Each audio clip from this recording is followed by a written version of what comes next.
দেশের রাজনৈতিক কর্মকাণ্ড স্থগিত থাকা আওয়ামী লীগের নেতাকর্মীরা গত কয়েক মাস ধরে আবারও রাজপথ দখলের পায়তারা করছে। সে ধারাবাহিকতায় বেতার ভবনের সামনে থেকে আগারগাঁও মেট্রো স্টেশন পর্যন্ত বিক্ষোভ করে দলটির নেতাকর্মীরা।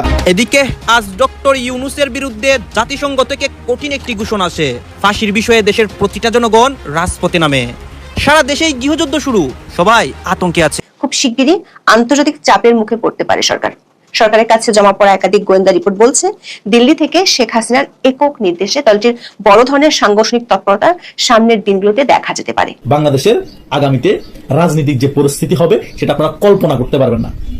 চোখের পলকে অনেক কিছু চেঞ্জ হয়ে যাবে মিনিটে মিনিটে। ডক্টর মোহাম্মদ ইউনূস তার কথায় পুলিশ বাহিনীকে দিয়ে আওয়ামী লীগের ঝটিকা মিছিল ঠেকাতে পারবেন না। পুলিশ সেজন্যই হয়তো আওয়ামী লীগের মিছিল ঠেকাচ্ছে না, পুলিশের গাড়ি পাশ দিয়ে চলে যাচ্ছে, মিছিল দীর্ঘ থেকে দীর্ঘতর হচ্ছে। এই আওয়ামী লীগের সাম্প্রতিক মিছিল যাতে কোনো রকম পুলিশি বা সেনা বাধার মুখে না পড়ে সে ব্যবস্থা করে দিয়েছেন কিন্তু ওয়াকারু। সুপ্রিয় দর্শক মন্ডলী, আসসালামু আলাইকুম ওয়া রাহমাতুল্লাহ। আশা করি সবাই ভালো এবং সুস্থ আছেন। স্বাগতম হয়তো আমাদের আরেকটি নতুন ভিডিওতে। সুপ্রিয় দর্শক মন্ডলী, ভিডিওর থাম্বনেল, টাইটেল, ভিডিওর কিছু অংশ বিশেষ দেখে আপনারা ইতিমধ্যে ধারণা করতে পেরেছেন আজকের ভিডিওটি কতটা গুরুত্বপূর্ণ। সুপ্রিয় দর্শক মন্ডলী, এক মুহূর্ত না টেনে সম্পূর্ণ ভিডিও দেখলে আপনারা বুঝতে পারবেন বর্তমান রাজনৈতিক আলোচনার মূর্তি কোন দিকে যাচ্ছে, কার হাতে ক্ষমতা আসতেছে।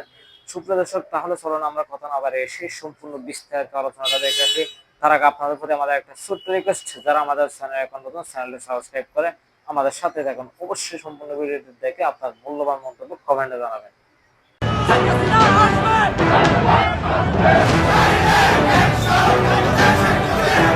দেশের রাজনৈতিক কর্মকাণ্ড স্থগিত থাকা আওয়ামী লীগের নেতাকর্মীরা গত কয়েক মাস ধরে আবারও রাজপথ দখলের পায়তারা করছে। সে ধারাবাহিকতায় শনিবার বেলা 3:30টার দিকে বেতার ভবনের সামনে থেকে আগারগাঁও মেট্রো স্টেশন পর্যন্ত বিক্ষোভ করে দলটির নেতাকর্মীরা। এ সময় অন্তত 3 জন আওয়ামী লীগ সমর্থক আটক হয়েছেন বলে জানিয়েছে আইন শৃঙ্খলা রক্ষাকারী বাহিনী।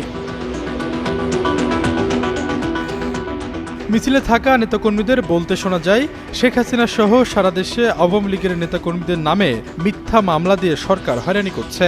এই সরকার যা ইচ্ছে তাই করছে প্রতিবাদে বিক্ষোভ করছি।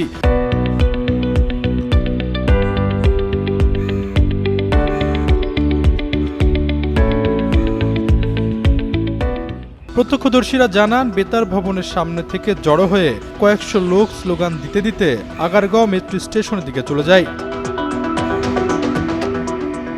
সরকার বিরোধী আন্দোলনে ক্ষমতা হারিয়ে 2024 সালের 5 আগস্ট দেশ ছেড়ে ভারতে চলে যান আওয়ামী লীগ সভানেত্রী শেখ হাসিনা। 3 দিন পর 8 আগস্ট গঠন করা হয় অন্তর্বর্তী সরকার। এরপর একে একে গ্রেপ্তার হতে থাকেন আওয়ামী লীগের মন্ত্রী, প্রতিমন্ত্রী সহ শীর্ষ পর্যায়ের নেতা ও প্রভাবশালী সংসদ সদস্যরা। আওয়ামী লীগের সঙ্গে জোটে থাকা অন্য দলগুলোর কয়েকজন নেতাকেও গ্রেপ্তার করা হয়। আওয়ামী লীগের জ্যেষ্ঠ নেতাদের অধিকাংশ রয়েছে আত্মগোপনে, ফলে নিয়মিত রাজনৈতিক কর্মসূচিতেও তারা নেই। আন্দোলন দমাতে শত শত মানুষকে হত্যার মতো মানবতা বিরোধী অপরাধের অভিযোগে শেখ হাসিনা সহ আওয়ামী লীগ নেতাদের বিচারের উদ্যোগ নিয়েছে অন্তর্বর্তী সরকার। আর সেই বিচার শেষ না হওয়া পর্যন্ত দলটির সব ধরনের কার্যক্রমে নিষেধাজ্ঞা আরোপ করা হয়েছে। তবে মাঝে মধ্যে ঢাকা সহ সারা দেশের বিভিন্ন স্থানে আওয়ামী লীগের কর্মীদের ঝটিকা মিছিলের খবর পাওয়া যায়। কখনো কখনো মিছিল থেকে ধরপাকড় করা হয়।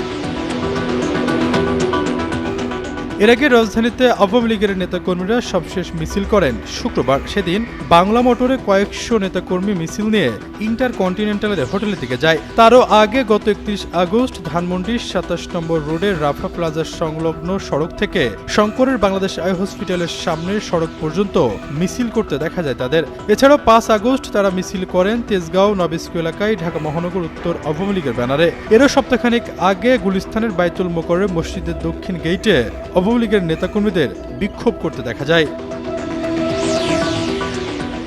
আশরাফুল ইসলাম, যুগান্তর নিউজ। এতদিন চিন্তা ছিল অন্তর্বর্তী সরকারের ও তার মিত্র এনসিপির, এখন সে চিন্তার শিবিরে যোগ হয়েছে বিএনপির।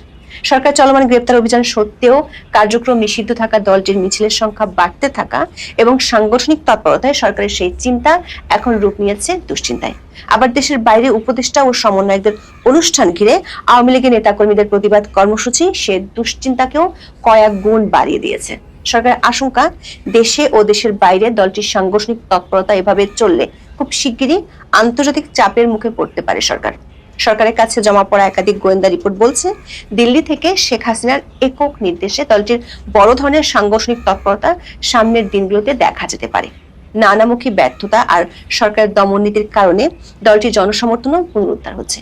অন্যদিকে আওয়ামী লীগকে নিষিদ্ধের বিষয়টি নিয়ে বিদেশি শক্তিগুলো নাকশ। এর মধ্যে আওয়ামী লীগের পক্ষে লন্ডনের ডাউটি স্ট্রিট জাতিসংঘের কাছে আপিল করেছে। সেটির খবর জাতিসংঘের তরফে সরকারের কাছেও এসেছে। সরকারের কাছে খবর হলো আওয়ামী লীগ এবার আরো একটি লবিস্ট ফার্ম নিয়োগ করতে যাচ্ছে। সেই ফার্মটি মার্কিন প্রেসিডেন্টের ঘনিষ্ঠজনদের। ফলে আওয়ামী লীগকে নিষিদ্ধের ইস্যুটি শুধু দেশে নয় বিদেশেও চাপ তৈরি করছে সরকারের জন্য। আন্তর্জাতিক চাপ সামাল দিতেই সরকার আওয়ামী লীগকে পুরোপুরি নিষিদ্ধ করেছিল কার্যক্রম নিষিদ্ধ। কিন্তু যে হারে দলটির নেতাকর্মীদের গ্রেপ্তার করা হচ্ছে তাতে আন্তর্জাতিক মহলে উল্টো বার্তা যাচ্ছে। সরকারের লক্ষ্য ছিল আন্তর্জাতিক সম্প্রদায়ের কাছে বার্তা দেওয়া যে আওয়ামী লীগের কার্যক্রম নিষিদ্ধ কোনো রাজনৈতিক দমন ছিল না, বরং এটি ছিল আইনি প্রক্রিয়ার একটি অংশ। সে চেষ্টাও বিফলে গেছে মঞ্চ ৭১-এর অনুষ্ঠানকে ঘিরে মব সন্ত্রাস এবং তারপর সরকারের কর্মকাণ্ডে। যারা মব সন্ত্রাস করেছিল সরকার তাদের ধরেনি, উল্টো মুক্তিযুদ্ধের পক্ষে কথা বলার জন্য সরকার মুক্তিযোদ্ধা, সাংবাদিক ও বিশ্ববিদ্যালয়ের শিক্ষককে গ্রেপ্তার করেছিল। এমনকি পরে একই মামলায় সাবেক ২ সচিব আবু আলম শহীদ খান এবং ভূঁইয়া মোহাম্মদ শফিকুল ইসলামকে গ্রেপ্তার করে।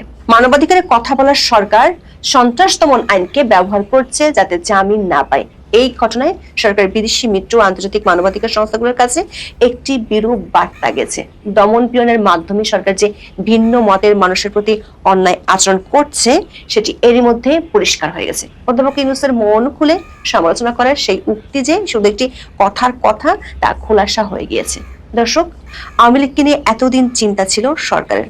খবর হলো ডাকসু ও জাকসু নির্বাচনের পর আওয়ামী লীগ নিয়ে চিন্তা বেড়েছে বিএনপির। ডাকসুর পর জাকসুতে বিএনপির ছাত্র সংগঠন ছাত্রদলের ভয়ানক অপ্রত্যাশিত ভরাডুবি ঘটেছে। বিএনপির বিশ্বাস ২টি ছাত্র সংসদ নির্বাচনে ছাত্রলীগ শিবিরকে ভোট দিয়েছে। বিএনপির কয়েকজন সিনিয়র নেতা ডাকসুর পর এমন অভিযোগও করেছেন। খোদ সরকারের উচ্চ পর্যায়ের কাছে শিবিরের ২টি বড় জয় ব্যাপক বিস্ময়ের। আওয়ামী লীগের সাম্প্রতিক মিছিল আপনারা দেখছেন কিভাবে মিছিল হচ্ছে, কিন্তু কেউ কোনো জায়গায় বাধা দিচ্ছে না। এই আওয়ামী লীগের সাম্প্রতিক মিছিল যাতে কোনো রকম পুলিশি বা সেনা বাধার মুখে না পড়ে সে ব্যবস্থা করে দিয়েছেন কিন্তু ওয়াকারুজ্জামান, এবং সেটাও এই কৌশলের সঙ্গে সম্পর্কিত। ছাত্র রাজনীতিতেও জামাতের হাত আটকে যাচ্ছে না। ২০২৫ সালের ডাকসু ও